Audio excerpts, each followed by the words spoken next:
The Richest Man in Babylon. Chapter 2. The Richest Man in Babylon.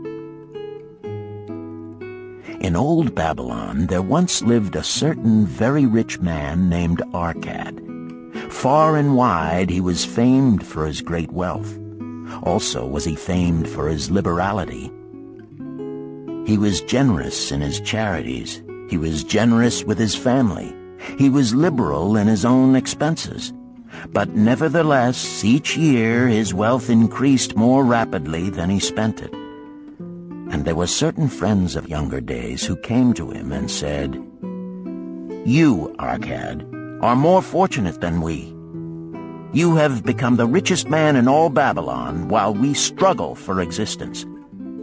You can wear the finest garments, and you can enjoy the rarest foods, while we must be content if we can clothe our families in raiment that is presentable and feed them as best we can.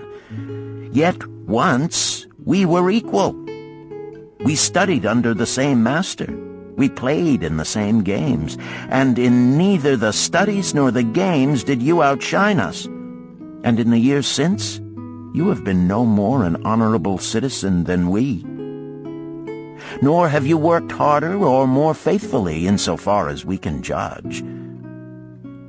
Why then should a fickle fate single you out to enjoy all the good things of life and ignore us who are equally deserving?" Thereupon Arkad remonstrated with them, saying, "If you have not acquired more than a bare existence in the years since we were youths, it is because you either have failed to learn the laws that govern the building of wealth, or else you do not observe them. Fickle fate is a vicious goddess who brings no permanent good to anyone.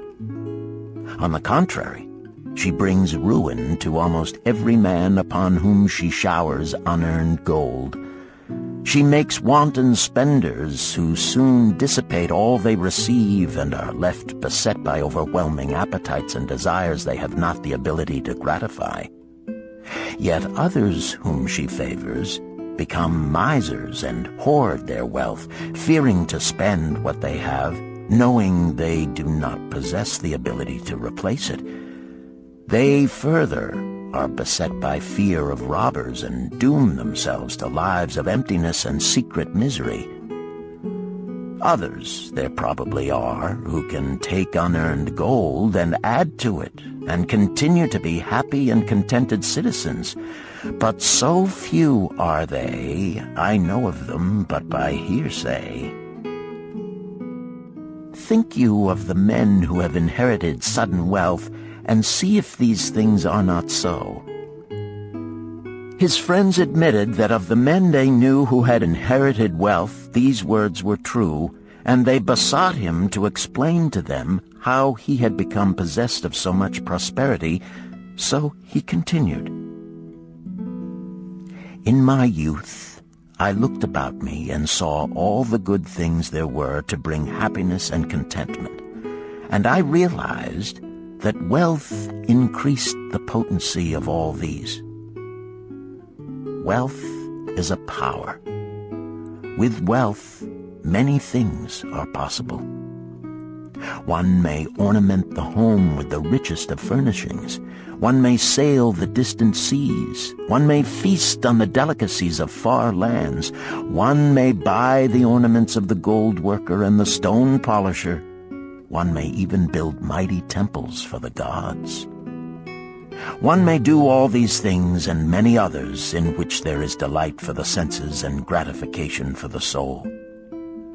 And when I realized all this, I decided to myself that I would claim my share of the good things of life. I would not be one of those who stand afar off, enviously watching others enjoy. I would not be content to clothe myself in the cheapest raiment that looked respectable. I would not be satisfied with the lot of a poor man. On the contrary, I would make myself a guest at this banquet of good things. Being, as you know, the son of a humble merchant, one of a large family with no hope of an inheritance, and not being endowed, as you have so frankly said, with superior powers or wisdom, I decided that if I was to achieve what I desired, time and study would be required. As for time, all men have it in abundance. You, each of you, have let slip by sufficient time to have made yourselves wealthy. Yet you admit you have nothing to show except your good families, of which you can be justly proud. As for study, did not our wise teacher teach us that learning was of two kinds? The one kind being the things we learned and knew, and the other being the training that taught us how to find out what we did not know. Therefore did I decide to find out how one might accumulate wealth, and when I had found out, to make this my task and do it well. For is it not wise that we should enjoy while we dwell in the brightness of the sunshine? For sorrows enough shall descend upon us when we depart for the darkness of the world of spirit. I found employment as a scribe in the hall of records, and long hours each day I labored upon the clay tablets. Week after week and month after month I labored, yet for my earnings I had naught to show. Food and clothing and penance to the gods and other things of which I could remember not what absorbed all my earnings, but my determination did not leave me. And one day Algamish, the moneylender, came to the house of the city master and ordered a copy of the 9th law, and he said to me, I must have this in 2 days, and if the task is done by that time, 2 coppers will I give to thee. So I labored hard, but the law was long, and when Algamish returned, the task was unfinished. He was angry, and had I been his slave, he would have beaten me. But knowing the city master would not permit him to injure me, I was unafraid. So I said to him, Algamish, you are a very rich man. Tell me how I may also become rich, and all night I will carve upon the clay, and when the sun rises, it shall be completed. He smiled at me and replied, You are a forward knave, but we will call it a bargain. All that night I carved, though my back pained and the smell of the wick made my head ache until my eyes could hardly see. But when he returned at sunup, the tablets were complete. Now, I said, tell me what you promised. You have fulfilled your part of our bargain, my son, he said to me kindly, and I am ready to fulfill mine. I will tell you these things you wish to know, because I am becoming an old man, and an old tongue loves to wag. And when youth comes to age for advice, he receives the wisdom of years. But too often does youth think that age knows only the wisdom of days that are gone, and therefore profits not.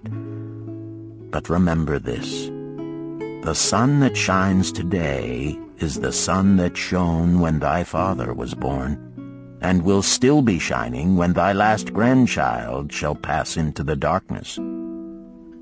The thoughts of youth, he continued, are bright lights that shine forth like the meteors that oft make brilliant the sky. But the wisdom of age is like the fixed stars that shine so unchanged that the sailor may depend upon them to steer his course.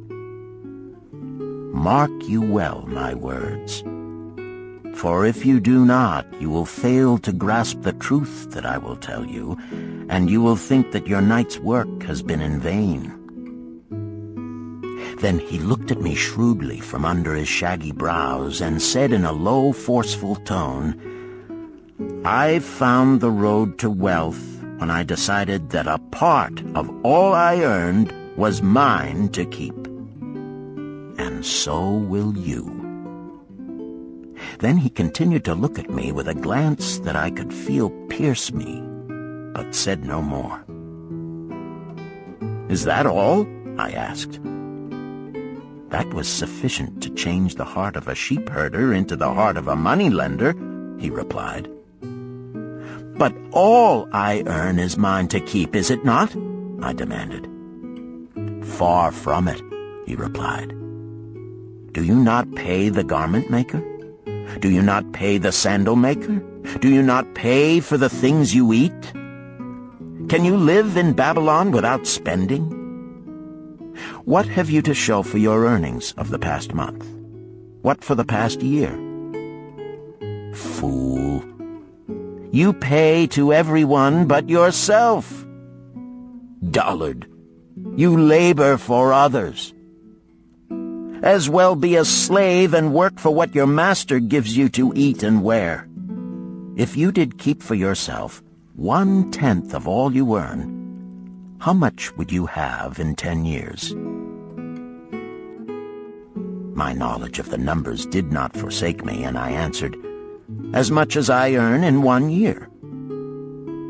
"You speak but half the truth," he retorted. "Every gold piece you save is a slave to work for you. Every copper it earns is its child that also can earn for you. If you would become wealthy, then what you save must earn, and its children must earn, that all may help to give to you the abundance you crave. You think I cheat you for your long night's work," he continued. "But I am paying you 1,000 times over if you have the intelligence to grasp the truth I offer you. A part of all you earn is yours to keep. It should not be less than 1/10, no matter how little you earn. It can be as much more as you can afford. Pay yourself first. Do not buy from the clothes maker and the sandal maker more than you can pay out of the rest and still have enough for food and charity and penance to the gods. Wealth, like a tree, grows from a tiny seed.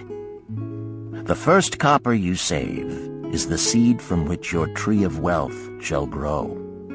The sooner you plant that seed, the sooner shall the tree grow. And the more faithfully you nourish and water that tree with consistent savings, the sooner may you bask in contentment beneath its shade." So saying, he took his tablets and went away. I thought much about what he had said to me, and it seemed reasonable, so I decided that I would try it. Each time I was paid, I took 1 from each 10 pieces of copper and hid it away.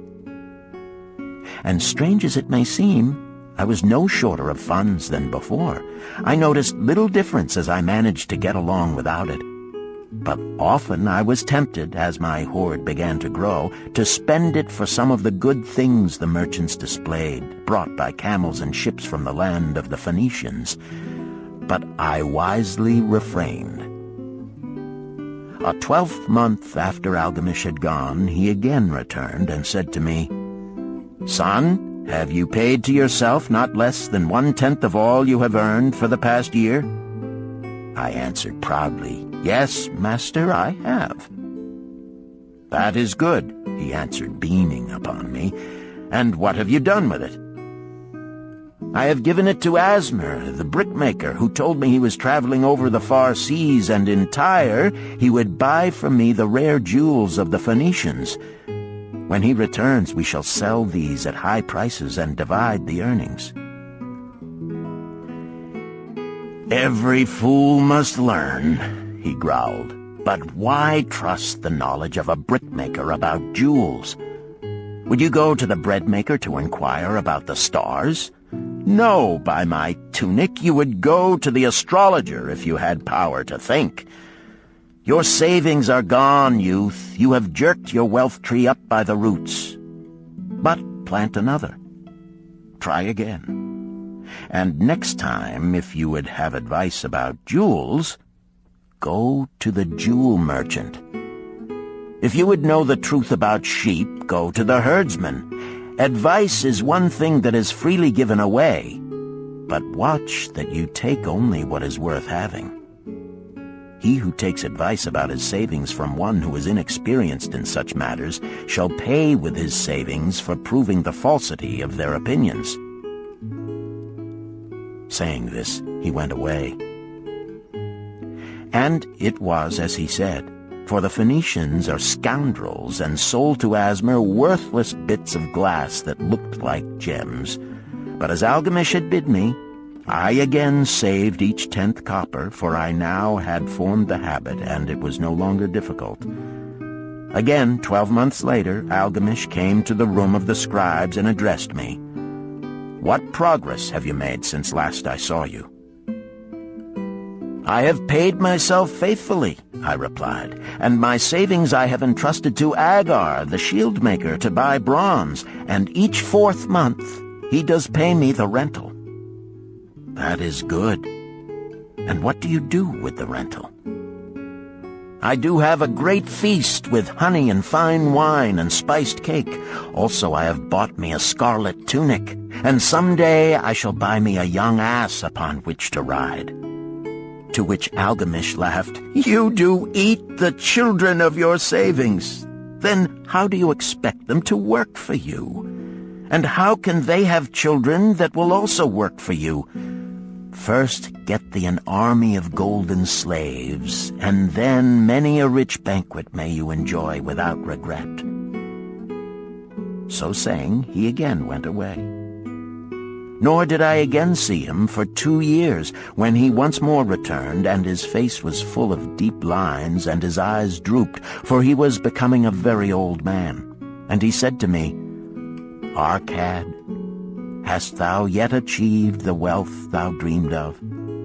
And I answered, "Not yet all that I desire, but some I have, and it earns more, and its earnings earn more."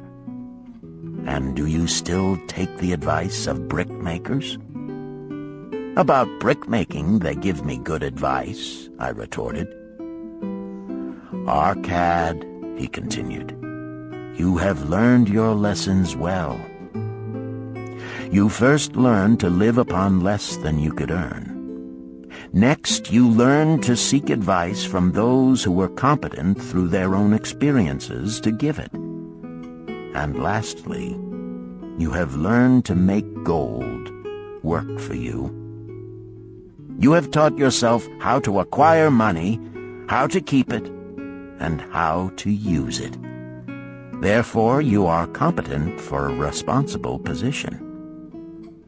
I am becoming an old man. My sons think only of spending and give no thought to earning. My interests are great, and I fear too much for me to look after. If you will go to Nippur and look after my lands there, I shall make you my partner, and you shall share in my estate." So I went to Nippur and took charge of his holdings, which were large, and because I was full of ambition, and because I had mastered the 3 laws of successfully handling wealth, I was enabled to increase greatly the value of his properties. So I prospered much, and when the spirit of Algamish departed for the sphere of darkness, I did share in his estate as he had arranged under the law. So spake Arkad, and when he had finished his tale, one of his friends said, "You were indeed fortunate that Algamish made you an heir." "Fortunate only in that I had the desire to prosper before I first met him. For 4 years did I not prove my definiteness of purpose by keeping 1/10 of all I earned? Would you call a fisherman lucky who for years so studied the habits of the fish that with each changing wind he could cast his nets about them? Opportunity is a haughty goddess who wastes no time with those who are unprepared. You had strong willpower to keep on after you lost your first year's savings. You are unusual in that way," spoke up another. "Willpower," retorted Arkad. "What nonsense! Do you think willpower gives a man the strength to lift a burden the camel cannot carry, or to draw a load the oxen cannot budge?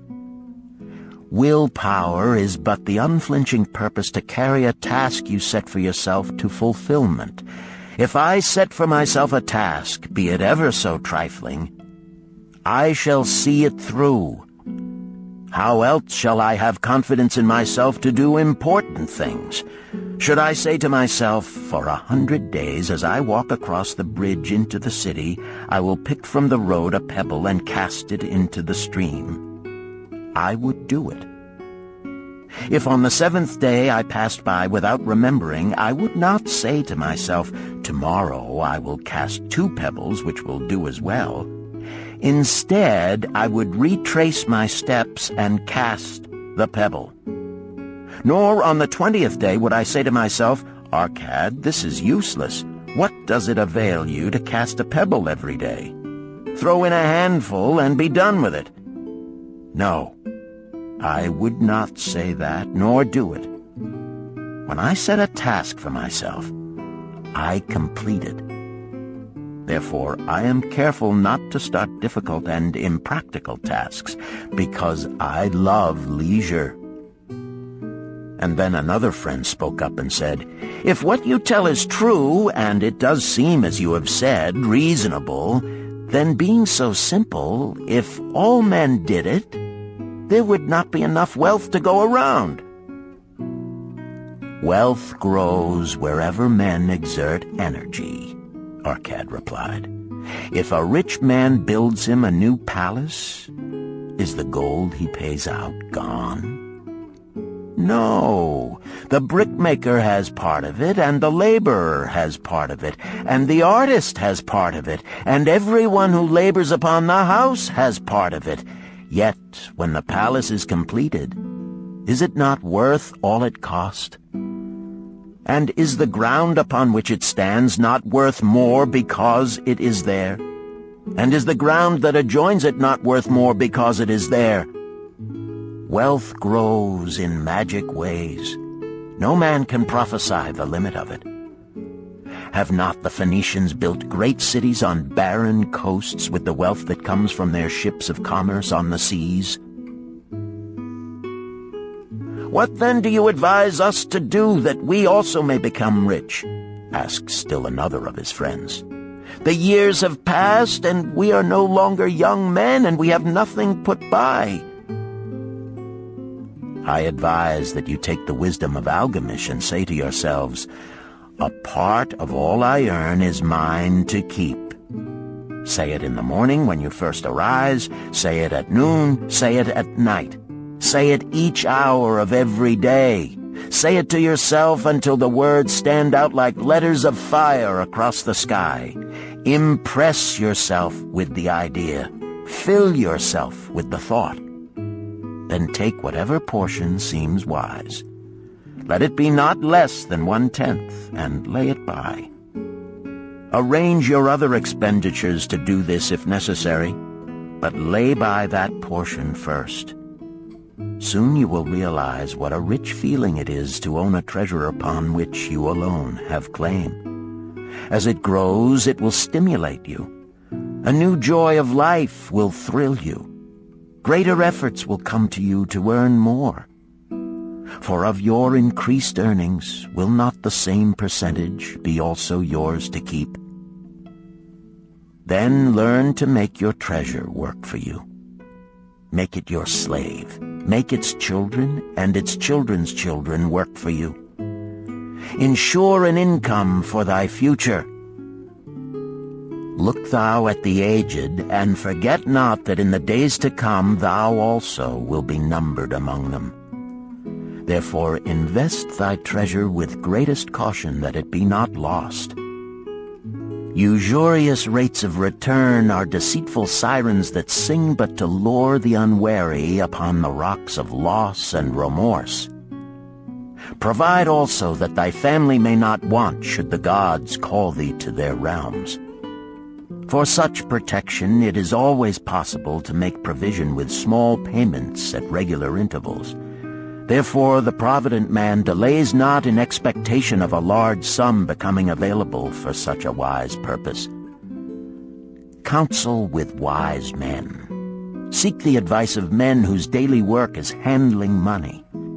Let them save you from such an error as I myself made in entrusting my money to the judgment of Asmer, the brickmaker. A small return and a safe one is far more desirable than risk. Enjoy life while you are here. Do not overstrain or try to save too much. If 1/10 of all you earn is as much as you can comfortably keep, be content to keep this portion. Live otherwise according to your income, and let not yourself get niggardly and afraid to spend. Life is good and life is rich with things worthwhile and things to enjoy. His friends thanked him and went away. Some were silent because they had no imagination and could not understand. Some were sarcastic because they thought that one so rich should divide with old friends not so fortunate. But some had in their eyes a new light. They realized that Algamish had come back each time to the room of the scribes because he was watching a man work his way out of darkness into light. When that man had found the light, a place awaited him. No one could fill that place until he had for himself worked out his own understanding, until he was ready for opportunity. These latter were the ones who, in the following years, frequently revisited Arkad, who received them gladly. He counseled with them and gave them freely of his wisdom, as men of broad experience are always glad to do. And he assisted them in so investing their savings that it would bring in a good interest with safety and would neither be lost nor entangled in investments that paid no dividends. The turning point in these men's lives came upon that day when they realized the truth that had come from Algamish to Arkad, and from Arkad to them. A part of all you earn is yours to keep.